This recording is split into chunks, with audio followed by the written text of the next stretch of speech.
Corona ಹಾವಳಿ ಹೆಚ್ಚಾಗ್ತಾ ಇದ್ದು ಈ ವಿಚಾರಕ್ಕೆ ಸಂಬಂಧಪಟ್ಟಂತೆ ಸಿಎಂ ನೇತೃತ್ವದಲ್ಲಿ ಮಹತ್ವದ ಸಭೆ ಕೂಡ ಆಗಿರುವಂತದ್ದು. ಹೊಸ ವರ್ಷ ಕ್ರಿಸ್ಮಸ್ಗೆ ಯಾವುದೇ ನಿರ್ಬಂಧ ಇಲ್ಲ ಅಂತ ಹೇಳಿ ಸಿಎಂ ಸಿದ್ದರಾಮಯ್ಯ ಹೇಳಿಕೆ ಕೊಟ್ಟಿದ್ದಾರೆ ಸುದ್ದಿಗೋಷ್ಠಿಯಲ್ಲಿ. ರಾಜ್ಯದಲ್ಲಿ ಉಚಿತವಾಗಿ ವೆಂಟಿಲೇಟರ್ ಬೆಡ್ ವ್ಯವಸ್ಥೆ ಎಲ್ಲಾ ರೀತಿಯಾದಂತಹ ವ್ಯವಸ್ಥೆಗಳನ್ನ ಕೂಡ ತಯಾರಿ ಮಾಡಿಕೊಳ್ಳಲಾಗಿದೆ ಆರೋಗ್ಯ ಇಲಾಖೆಯಿಂದ ಅಂತ ಹೇಳಿ ಹೇಳಿಕೆಯನ್ನು ಕೊಟ್ಟಿದ್ದಾರೆ. ಕೇಂದ್ರ ಸರ್ಕಾರ ಸೂಚನೆಯನ್ನ ನೀಡೋದಕ್ಕೂ ಮೊದಲೇ ಸಿದ್ಧರಾಗಿರೋದಕ್ಕೆ ಸೂಚಿಸಿದ್ದೇನೆ. ರಾಜ್ಯ ಸರ್ಕಾರವೇ ಎಲ್ಲಾ ರೀತಿಯಾದಂತಹ ತಯಾರಿಯನ್ನ ನಡೆಸೋದಕ್ಕೆ ಹೇಳಿದ್ದೇನೆ. ಎಲ್ಲ ಜಿಲ್ಲೆಗಳಲ್ಲಿ ತಪಾಸಣೆಯನ್ನ ಹೆಚ್ಚಿಸಿದ್ರೆ ಕೇಸ್ ಹೆಚ್ಚಾಗಬಹುದು. ಮಹಾರಾಷ್ಟ್ರ, ತಮಿಳುನಾಡಲ್ಲೂ ಕೂಡ ತಪಾಸಣೆ ಪ್ರಮಾಣ ಹೆಚ್ಚಾಗಿದೆ. ತಪಾಸಣೆ ನಂತರವಷ್ಟೇ ಪಾಸಿಟಿವ್ ನೆಗೆಟಿವ್ ಗೊತ್ತಾಗತ್ತೆ. ಕೊರೋನಾಗೆ ಭಯಪಡುವಂತಹ ಅಗತ್ಯವಿಲ್ಲ ಅಂತ ಹೇಳಿ ಸಿಎಂ ಸಿದ್ದರಾಮಯ್ಯ ಸುದ್ದಿಗೋಷ್ಠಿಯಲ್ಲಿ ಹೇಳಿದ್ದಾರೆ. ಎಲ್ಲರೂ ಎಚ್ಚರಿಕೆಯಿಂದ ಇರಬೇಕು ಅಂತ ಹೇಳಿ ಸಿಎಂ ಸಿದ್ದರಾಮಯ್ಯ ಹೇಳಿದ್ದಾರೆ. ನೀವು ಜನ ಸೇರ್ತಾರಲ್ಲ, ಮಾಸ್ಕ್ ಹಾಕೊಳ್ಳಿ ಅಲ್ಲಿ ಅಂತ ಹೇಳಿದ್ವಿ. ಜನ ಸೇರ್ತಾರಲ್ಲಪ್ಪ, ನೀವು ಹಾಕೊಳ್ಳಿ. ನೀವು ಏನಾದ್ರು ಹೋದ್ರೆ, ನ್ಯೂ ಇಯರ್ ಸ್ಟೇ ಮಾಡಕ್ಕೆ ಹೋದ್ರೆ ಮಾಸ್ಕ್ ಹಾಕೊಂಡು ಹೋಗಿ. ಜನ ಸೇರ್ತಾರಲ್ಲ, ಮಾಸ್ಕ್ ಹಾಕೊಳ್ಳಿ ಅಲ್ಲಿ ಅಂತ ಹೇಳಿದ್ವಿ. ಜನ ಸೇರ್ತಾರಲ್ಲಪ್ಪ, ನೀವು ಹಾಕೊಳ್ಳಿ. ನೀವು ಏನಾದ್ರು ಹೋದ್ರೆ, ನ್ಯೂ ಇಯರ್ ಸ್ಟೇ ಮಾಡಕ್ಕೆ ಹೋದ್ರೆ ಮಾಸ್ಕ್ ಹಾಕೊಂಡು ಹೋಗಿ. ಜನ ಸೇರ್ತಾರಲ್ಲ, ಮಾಸ್ಕ್ ಹಾಕೊಳ್ಳಿ ಅಲ್ಲಿ ಅಂತ ಹೇಳಿದ್ವಿ. ಜನ ಸೇರ್ತಾರಲ್ಲಪ್ಪ, ನೀವು ಹಾಕೊಳ್ಳಿ. ನೀವು ಏನಾದ್ರು ಹೋದ್ರೆ, ನ್ಯೂ ಇಯರ್ ಸ್ಟೇ ಮಾಡಕ್ಕೆ ಹೋದ್ರೆ ಮಾಸ್ಕ್ ಹಾಕೊಂಡು ಹೋಗಿ. ಜನ ಈ ಕುರಿತು ಮತ್ತಷ್ಟು ಡೀಟೇಲ್ಸ್ ಕೊಡ್ತಾ ಹೋಗ್ತಾರೆ ನನ್ನ ಕಲೀಗ್ ದೀಪ್ತಿ. ನೇರ ಸಂಪರ್ಕದಲ್ಲಿ ಜಾಯಿನ್ ಆಗ್ತಾ ಇದ್ದಾರೆ. ಏನು ದೀಪ್ತಿ, ಹೊಸ ಮಾರ್ಗಸೂಚಿ ಏನೋ ಸರ್ಕಾರ ಬಿಡುಗಡೆ ಮಾಡಿಲ್ಲ, ಹಾಗಾದ್ರೆ ಈ ಒಂದು ಕೊರೋನಾ ಯಾವ ರೀತಿಯಾಗಿ ಕಂಟ್ರೋಲ್ ಮಾಡ್ತಾರೆ, ಡೀಟೇಲ್ಸ್ ಕೊಡ್ತಾ ಹೋಗೋದಾದ್ರೆ?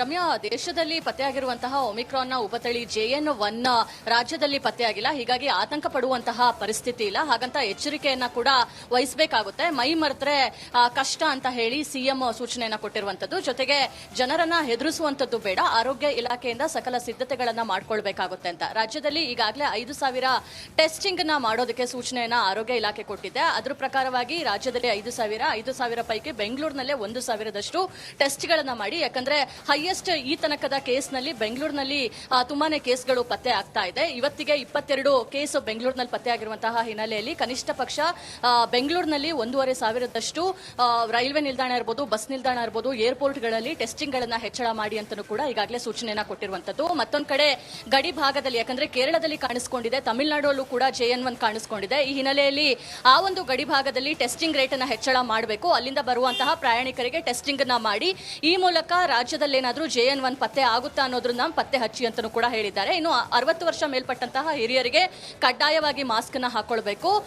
ಜೊತೆಗೆ ಯಾರಿಗೆಲ್ಲ ಆರೋಗ್ಯ ಸಮಸ್ಯೆಗಳಿದೆ ಅವರು ಕೂಡ ಮಾಸ್ಕ್ ನ ಹಾಕೊಳ್ಳುವಂತದ್ದು ಕಡ್ಡಾಯ. ಜನಸಂದಣಿ ಅಂದ್ರೆ ಈಗ ಬೇರೆ ಬೇರೆ ಕಾರ್ಯಕ್ರಮಗಳಿಗೆ, ಮಾರ್ಕೆಟ್ ಪ್ರದೇಶಗಳಿಗೆ ಹೋಗುವಂತಹ ಜನರು ಕಡ್ಡಾಯವಾಗಿ ಮಾಸ್ಕ್ ನ ಹಾಕೊಳ್ಬೇಕು ಅಂತಲೂ ಕೂಡ ಸೂಚನೆಯನ್ನು ಕೊಟ್ಟಿದ್ದಾರೆ. ಇನ್ನು ರಾಜ್ಯದಲ್ಲಿ ವೆಂಟಿಲೇಟರ್ ಬೆಡ್ ವ್ಯವಸ್ಥೆಯನ್ನು ಉಚಿತವಾಗಿ ಮಾಡಲಾಗುತ್ತೆ. ಸರ್ಕಾರಿ ಆಸ್ಪತ್ರೆಗಳಲ್ಲಿ ಮಾಕ್ ಡ್ರಿಲ್ಗಳನ್ನ ಮಾಡ್ಕೊಳ್ಬೇಕು.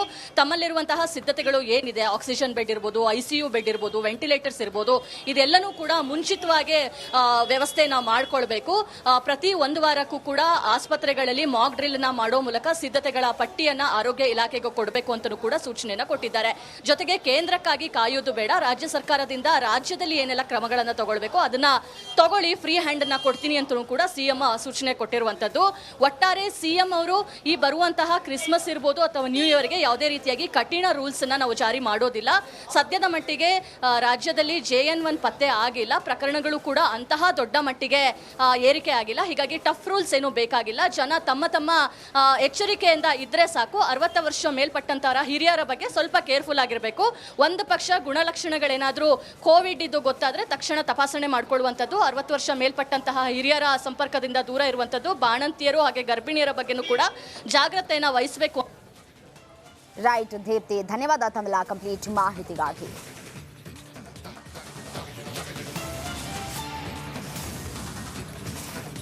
ರಾಜ್ಯದಲ್ಲಿ ಕೊರೋನಾ ಆತಂಕ ಹೆಚ್ಚಾಗಿದ್ದು ಇದೀಗ ಮೈಸೂರಿನಲ್ಲಿ 6 ಹೊಸ ಕೊರೋನಾ ಪ್ರಕರಣಗಳು ಪತ್ತೆಯಾಗಿರುವಂತದ್ದು. ಹಳೆ ಮಾದರಿಯ ಕೊರೋನಾ ಪ್ರಕರಣಗಳು ಪತ್ತೆಯಾಗ್ತಾ ಇದೆ. ವಿವಿಧ ಕಾಯಿಲೆಯಿಂದ ಬಳಲ್ತಾ ಇದ್ದವರಲ್ಲಿ ಇದೀಗ ಕೊರೋನಾ ಪಾಸಿಟಿವ್ ಇರೋದು ಪತ್ತೆಯಾಗ್ತಾ ಇದೆ. ಆಸ್ಪತ್ರೆಗೆ ದಾಖಲಾಗಿದ್ದಂತಹ ರೋಗಿಗಳಲ್ಲಿ ಸೋಂಕು ಇರೋದು ಪತ್ತೆಯಾಗ್ತಾ ಇರುವಂತದ್ದು. ಮುಂಜಾಗ್ರತಾ ಕ್ರಮವಾಗಿ ನಡೆಸಿದಂತಹ ಪರೀಕ್ಷೆಯ ವೇಳೆ ಇದೀಗ 6 ಕೊರೋನಾ ಪ್ರಕರಣಗಳು ಬೆಳಕಿಗೆ ಬರ್ತಾ ಇದೆ. 6 ರೋಗಿಗಳಿಗೆ ಇದೀಗ ಆಸ್ಪತ್ರೆಯಲ್ಲಿ ಚಿಕಿತ್ಸೆಯನ್ನ ಕೂಡ ಕೊಡ್ಲಾಗ್ತಾ ಇರುವಂತದ್ದು. ನೋಡಿ, ಈ ಹಿಂದೆ ಸಾಕಷ್ಟು ತಳಿಗಳು ಕೂಡ ಇದ್ವು. ಇದೀಗ JN1 ತಳಿ ಪತ್ತೆಯಾಗ್ತಾ ಇರುವಂತಹ ಬೆನ್ನಲ್ಲೇ ಇದೀಗ ಸಾಕಷ್ಟು ಆತಂಕಗಳು ಕೂಡ ಇಲ್ಲಿ ಸೃಷ್ಟಿಯಾಗ್ತಾ ಇರುವಂತದ್ದು. ಇದೀಗ ಹೊಸ ಪ್ರಕರಣಗಳು ಕೂಡ ಪತ್ತೆಯಾಗ್ತಾ ಇರುವಂತದ್ದು. ಮೈಸೂರಿನಲ್ಲಿ 6 ರೋಗಿಗಳಿಗೆ ಚಿಕಿತ್ಸೆಯನ್ನ ಕೂಡ ಕೊಡ್ಲಾಗ್ತಾ ಇರುವಂತದ್ದು. ಅಂದ್ರೆ ವಿವಿಧ ಕಾಯಿಲೆಯಿಂದ ಬಳಲ್ತಾ ಇದ್ದಂತಹ ಸಂದರ್ಭದಲ್ಲಿ ಟೆಸ್ಟ್ ಮಾಡಿದ್ದಾರೆ. ಆ ಸಂದರ್ಭದಲ್ಲಿ ಕೊರೋನಾ ಪಾಸಿಟಿವ್ ಇರೋದು ಪತ್ತೆಯಾಗಿರುವಂತದ್ದು. ಹಳೆ ಮಾದರಿಯ ಸೋಂಕು ಪತ್ತೆಯಾಗಿರುವಂತದ್ದು. ಈ ಹಿನ್ನೆಲೆಯಲ್ಲಿ ಮುಂಜಾಗ್ರತಾ ಕ್ರಮವಾಗಿ ಚಿಕಿತ್ಸೆಯನ್ನ ಕೂಡ ಮುಂದುವರಿಸಲಾಗ್ತಾ ಇರುವಂತದ್ದು. HN1 ಪತ್ತೆಯಾಗಿಲ್ಲ ಸದ್ಯಕ್ಕೆ. ಆತಂಕಗಳು ಕೂಡ ಕಡಿಮೆ ಇರುವಂತದ್ದು. ಈ ಹಿಂದೆ ಒಮಿಕ್ರಾನ್ ಇತ್ತು, ಆ ರೀತಿಯಾದಂತಹ ಪ್ರಕರಣಗಳು ಕೂಡ ಇದೀಗ ಬೆಳಕಿಗೆ ಬರ್ತಾ ಇರುವಂತದ್ದು. ಹೊಸ JN1 ಏನಿದೆ, ಈ ಒಂದು ಕೇಸ್ಗಳು ಕೂಡ ಇಲ್ಲಿವರೆಗೂ ಪತ್ತೆಯಾಗಿಲ್ಲ. ಅಂದ್ರೆ ಬೇರೆ ಬೇರೆ ಕಾಯಿಲೆಯಿಂದ ಬಳಲ್ತಾ ಇದ್ದಂತಹ ಸಂದರ್ಭದಲ್ಲಿ ಆಸ್ಪತ್ರೆಗೆ ಭೇಟಿ ಕೊಟ್ಟಿದ್ದಾರೆ. ಆ ಸಂದರ್ಭದಲ್ಲಿ ಜ್ವರ, ಕೆಮ್ಮು, ನೆಗಡಿ ಇದ್ದಂತಹ ಸಂದರ್ಭದಲ್ಲಿ ಕೊರೋನಾ ಟೆಸ್ಟ್ ಅನ್ನ ಮಾಡಲಾಗಿದೆ. ಆ ಸಂದರ್ಭದಲ್ಲಿ 6 ರೋಗಿಗಳಲ್ಲಿ ಕೋವಿಡ್ ಪಾಸಿಟಿವ್ ಇರೋದು ಪತ್ತೆಯಾಗಿದೆ. ಈ ಕುರಿತು ಮತ್ತಷ್ಟು ಡೀಟೇಲ್ಸ್ ಕೊಡ್ತಾ ಹೋಗ್ತಾರೆ ನನ್ನ ಕಲೀಗ್ ವಿನೋದ್. ನೇರ ಸಂಪರ್ಕದಲ್ಲಿ ಜಾಯಿನ್ ಆಗ್ತಾ ಇದ್ದಾರೆ. ಏನು ವಿನೋದ್, ಇದೀಗ 6 ರೋಗಿಗಳಲ್ಲಿ ಕೊರೋನಾ ಪಾಸಿಟಿವ್ ಇರೋದು ಪತ್ತೆಯಾಗಿದೆ. 6 ರೋಗಿಗಳಲ್ಲಿ ಯಾವ ರೀತಿಯಾದಂತಹ ಕಾಯಿಲೆ ಇತ್ತು, ಯಾಕೆ ಬಂದಿದ್ರು ಆಸ್ಪತ್ರೆಗೆ, ಇದೀಗ 6 ರೋಗಿಗಳಲ್ಲಿ ಯಾವ ಕೋವಿಡ್ ಸಮಸ್ಯೆ ಇದೆ ಅಂತ ಡೀಟೇಲ್ಸ್ ಕೊಡ್ತಾ ಹೋಗೋದಾದ್ರೆ.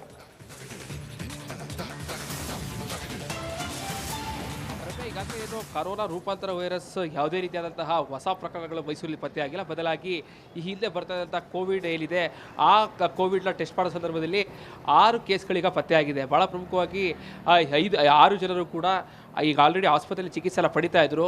ಮುಂಜಾಗ್ರತಾ ಕ್ರಮವಾಗಿ ಇವರಿಗೆ ಏನು ಟೆಸ್ಟೆಲ್ಲ ಮಾಡಿದ ಸಂದರ್ಭದಲ್ಲಿ ಏನು ಶುಗರು, BP ಮತ್ತು ವಿವಿಧ ಕಾಯಿಲೆಗಳಿಂದ ಬಳಲ್ತಾ ಇದ್ದಂತಹ ಅವರಿಗೆ ಏನು ಟೆಸ್ಟ್ಗಳೆಲ್ಲ ಮಾಡ್ತಾ ಇದ್ದಾರೆ. ಆ ಒಂದು ಟೆಸ್ಟ್ ಮಾಡೋ ಸಂದರ್ಭದಲ್ಲಿ 6 ಜನರಿಗೆ ಈಗ ಕೋವಿಡ್ ಪಾಸಿಟಿವ್ ಆಗಿರೋದು ಪತ್ತೆಯಾಗಿದೆ. ಸದ್ಯಕ್ಕೆ ಈಗಾಗಲೇ ಮುಂಜಾಗ್ರತಾ ಕ್ರಮವಾಗಿ ಅವರಿಗೆ ಚಿಕಿತ್ಸೆ ಕೂಡ ಈಗಾಗಲೇ ಮುಂದುವರಿತಾ ಇದೆ.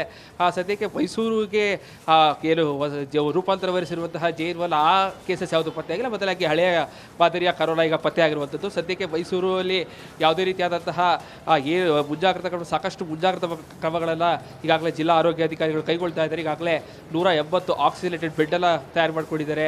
73 ICU ಬೆಡ್ಗಳಿರ್ಬೋದು ಮತ್ತು 43 ವೆಂಟಿಲೇಟರ್ ಬೆಡ್ಗಳಲ್ಲಿ ಈಗಾಗಲೇ ಸಿದ್ಧತೆಗಳು ಮಾಡಿಕೊಂಡಿದ್ದಾರೆ. ಸೊ ಯಾವುದೇ ಕಾರಣಕ್ಕೂ ಕೂಡ ಹೊಸ ವೈರಸ್ಗಳು ಸ್ಪ್ರೆಡ್ ಆಗಬಾರ್ದು. ಜೊತೆಗೆ ಏನು ಕೋವಿಡ್ ಗೈಡ್ಲೈನ್ಸ್ಗಳಿದೆ ಅದನ್ನೆಲ್ಲ ಪಾಲನೆ ಮಾಡೋದಕ್ಕೂ ಕೂಡ ಈಗಾಗಲೇ ಆರೋಗ್ಯ ಅಧಿಕಾರಿಗಳು ಸಾಕಷ್ಟು ಕ್ರಮಗಳನ್ನ ಕೈಗೊಂಡಿದ್ದಾರೆ. ಸದ್ಯಕ್ಕೆ ಈಗ 6 ಜನರ ಏನು ಆಸ್ಪತ್ರೆಯಲ್ಲಿ ಚಿಕಿತ್ಸೆ ಎಲ್ಲ ಪಡಿತಾ ಇದ್ದಾರೆ. ಸದ್ಯಕ್ಕೆ ಅವರು ಆಸ್ಪತ್ರೆಯಲ್ಲಿ ಚಿಕಿತ್ಸೆ ಮುಂದುವರಿಸ್ತಾ ಇದ್ದಾರೆ. ಸದ್ಯಕ್ಕೆ ಅವರು ಕೂಡ ಔಟ್ ಆಫ್ ಡೇಂಜರ್ ಅಂತ ಹೇಳಿ ಸದ್ಯಕ್ಕೆ ತಿಳಿಬರ್ತಿರುವಂತಹ ಮಾಹಿತಿ. ರಮ್ಯಾ, ರೈಟ್, ಧನ್ಯವಾದ ತಮ್ಮೆಲ್ಲ ಮಾಹಿತಿಗಾಗಿ ವಿನೋದ್.